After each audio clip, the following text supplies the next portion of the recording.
Permission ছাড়া আমার বাসা উঠে গেছেন কেন? সরি, এইটা একটা ছাদ, এন্ড এই ছাদটাও আমার, এই বাসাটাও আমার। আপনি কি বাড়িওয়ালা আঙ্কেলের মেয়ে? Yup. ও, আপনি কার পারমিশনে এই ছাদটাকে নিজের বাসা বানায় ফেলছেন? আপনার বাবার পারমিশনে 2 বছর ধরে এখানে থাকি, প্রত্যেক মাসের 5 তারিখে ভাড়া দিয়ে দেই। ইভেন এই যে এই ওয়ালটা দেখছেন, এই ওয়ালটা ফুটা করে সবকিছু আপনার বাবাই আমাকে হেল্প করেছে লাগানোর সময়। হ্যালো, এই সরি উইদাউট ইউর পারমিশন আমি চলে আসছি। অ্যাকচুয়ালি আপনি ছিলেন না তো। চলে অলরাইট। দেখো আমার পরিচিত। Thank you. মন খারাপ? না তো, দেখে মনে হচ্ছে। শুনেছি মানুষের মন খারাপ হলে হয় অপরিচিত জায়গায় যায় বা অপরিচিত মানুষের মাঝে যায়। জায়গাটা মোটো আমার অপরিচিত না, এখানেই বড় হয়েছি, ছাদে অনেক ফেলেছি। আপনার মন খারাপ হলে আপনি কি করেন? কিছুই করি না, কারণ আমার তো মন খারাপই হয় না। আমি আসলে একজন সুখী মানুষ। আঙ্কেল, আমি বেসিক্যালি গত বছর এই কোম্পানিটার সাথে একটা টিভিসি করেছি। আমি 1 বছর একটা চুক্তিতে ছিলাম ওদের সাথে। এর মাঝে কোম্পানি ফ্রড করে পালাইছে। যত এমপ্লয়ি ছিল সবার নামে একটা মামলা হয়ে গেছে, তো আমার নামেও মামলাটা হয়েছে। এটা তো একটা সিম্পল ব্যাপার, এটা তো সমস্যা না, এটাতে ঘাবড়ানোর কিছু নাই। আমার এক বন্ধু আছে, আমার বন্ধুর এক ছেলে, ওই হাইকোর্টে বড় উকিল। আমি ওর সাথে কথাবার্তা বলতেছি, দেখি কি করা যায়। ইয়ো, আপনি দেশে কি করেন? এই দেশ আসলে থাকার জন্য অযোগ্য, আপনাকে ভালো থাকতে দেবে না। কে কখন কাকে ঠকাবে এটা নিয়ে ব্যস্ত। আপনি চলে যান। জাস্ট কিছুদিন আগে আপনি আমাকে বলছিলেন যে নিজের দেশ ছেড়ে, ফ্যামিলিকে ছেড়ে কেন আমি দেশের বাইরে থাকি। এখন আপনি এগুলো বলছেন। সব দেশেই সমস্যা থাকে, কম আর বেশি। সিচুয়েশন অ্যান্ড টাইম অনুযায়ী ডিফারেন্সটা আমরা বুঝি না। মাঝে মাঝে নিজেকে খুব সুখী মানুষ মনে হয়, আর মাঝে মাঝে মনে হয় ছাদ থেকে লাফ দিয়ে মরে যায়। এত মন খারাপ করে থাকবেন না তো, চলেন বাইরে যাই, হাঁটি। এখন হ্যাঁ, এখন লেটস গো। আপনাকে কিন্তু দূর থেকে থেকে বোঝাই যায় না যে আপনি এরকম একটা মানুষ, কিরকম? শিমুল তোলার মতো হালকা উড়ন্ত। বাট আপনাকে কিন্তু দেখলে ঠিক তার অপোজিট লাগে। আপনাকে দেখলে মনে হয় আপনি অনেক সোজা সপ্তা, বাট ইউ আর নট। আমার একটা মানুষ যাকে ধরা যায় কিন্তু ছোঁয়া যায় না। একটু মিষ্টি দেওয়া না। সরি, আমার মনে হয় এক্সচেঞ্জ হয়ে গেছে। আমারটাতে চিনি ছিল না। সরি। যায়, চিনি খান না? বেসিক্যালি আমার পাশে তো মিষ্টি একটা নিয়ে বসে, আমি যেন রিস্ক নিই, দেখা যাবে চা পরে মিষ্টির কারণে দিতে হয়ে যাবে। মাঝে মধ্যে এইভাবে তো রান্না করে খাওয়াতে পারেন নাকি? মা রান্না করেছে, বাট আমি হেল্প করেছি। এই জন্যই তো আজকে এত মজা। মাঝে মধ্যে রান্না করতে পারিস তো? আচ্ছা বাবা, পুরীর যে আদনান, ও আমাদের বাড়িতে কতদিন ধরে আছে? 2 বছর ধরে। ছেলেটা যে কি ভালো, বুঝছিস? ছেলেটা খুব ব্যস্ত থাকে, তারপরও আমাদের এই বুড়ো বুড়ির খুব টেক কেয়ার। আই গেস ওর না একা একা রান্না করে খেতে অনেক কষ্ট হয়ে যাচ্ছে, আমার মনে হলো আর কি। মাঝে মধ্যে একটু ওকে খাবার টাবার দিও। কত চেষ্টা করেছি আমি, অনেকবার বলেছি আমাদের এখানে খাও, সবকিছুতেই না। অসুবিধা নাই, তুমি খাবার রেডি করে দাও, আমি এক্ষুনি নিয়ে যাচ্ছি। ঠিক, আই গেস কাজ হবে। আমি এক্ষুনি রেডি করে দিচ্ছি, তুই নিয়ে যা। Good morning. এখন রাত। হ্যাঁ, আমি যখন ঘুম থেকে উঠি ওটাই সকাল। আপনি তো ফিল্ম মেকার, রাইট?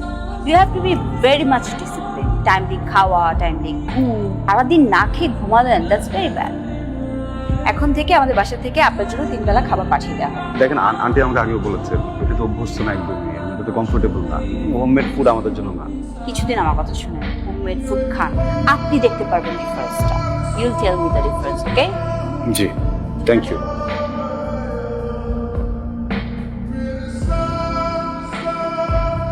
শাড়িতে বেশ সুন্দর দেখাচ্ছে। কেন, অন্য সময় বুঝে সুন্দর লাগে না? কম আর বেশির পার্থক্য। বাঙালি নারী তো শাড়িতেই বেশি সুন্দর দেখায়। আপনাকে একটা কোয়েশ্চেন করবো, সত্যি সত্যি আনসার দিবেন। মিথ্যা বলার কোনো কারণ আছে? আপনার লাইফে এক্স্যাক্টলি প্রেম কয়বার এসেছিল? আহা প্রেম, আহা, সে তো অধরেই রয়ে গেল, ধরতে পারলাম কই। আপনি কখনো আসলে প্রেম চেয়েছিলেন? আমি জানি কেউ কখনোই আমার হবে না। কেন চাই? আমার তো কারণ নেই। আপনি গড বিলিভার তো, রাইট? আল্লাহকে বিশ্বাস করেন? আল্লাহ প্রত্যেকটা মানুষের জন্য একটা করে পেয়ার রেডি করে রেখেছে। আপনার জন্য নিশ্চয়ই কোনো না কোনো পেয়ার রেডি আছে। You have to just search for it. আমি তো ভাবছিলাম যে আপনি বোধহয় আমাকে কাশফুল দেখে দেখে টায়ার্ড হয়ে গেছেন। একটু টায়ার্ড, তারপরও আপনার জন্য বসেছিলাম। ভাবলাম যে আপনি আমাদের জন্য খাবার নিয়ে আসবেন। 40 minutes late. So sorry. Wait, আপনি তো পাঞ্চুয়াল হয়ে গেছেন। হ্যাঁ, আচ্ছা, আজকে তো আমরা কাশফুল দেখে ফেললাম, শাপলা ফুল কবে দেখবো?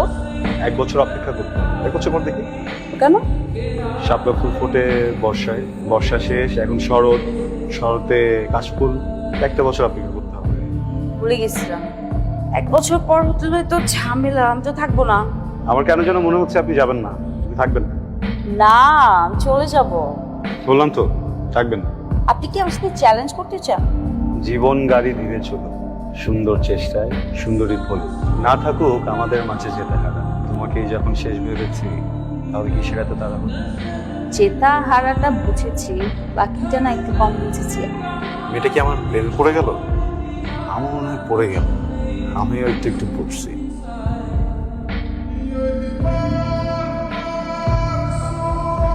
যখনই আসবেন প্লিজ আমার সাথে একটু মিট করবেন।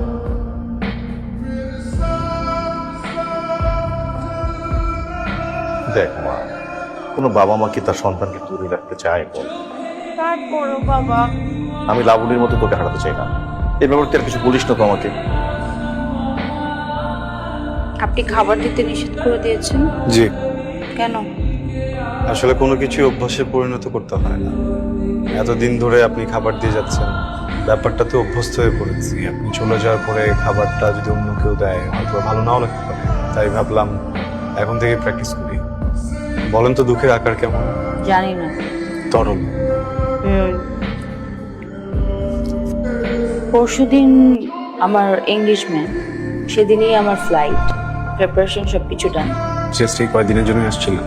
একেবারে থাকার জন্যই এসেছিলাম। বাবা মা চাচ্ছেন না আমি এখানে থাকি। এঙ্গেজমেন্টটা এখানেই হচ্ছে, বিয়ে হবে কানাডাতে। বাবা মা কেন চায় না বেড়ে থাকেন? আমার একটা বড় বোন ছিল, বাবা আর মা একদিন বিকেলবেলা ওকে নিয়ে পার্কের দিকে যাচ্ছিল। কনস্ট্রাকশন বিল্ডিং থেকে অনেক ভারী কিছু একটার উপর পড়ে, তাই বোর্ড এক্সাম শেষ করেই আমাকে কানাডাতে পাঠিয়ে দিয়েছিল। সরি। আপনি পরশু আমার এঙ্গেজমেন্টে আসবেন? অপেক্ষা করব আপনার জন্য। অবনীতি খেয়াল রাখিস আর দেখে শুনে যেও। হ্যাঁ, আর নিজে যত্ন নিস। তোকে ছেড়ে আমাদের থাকতে খুব কষ্ট হয় মা।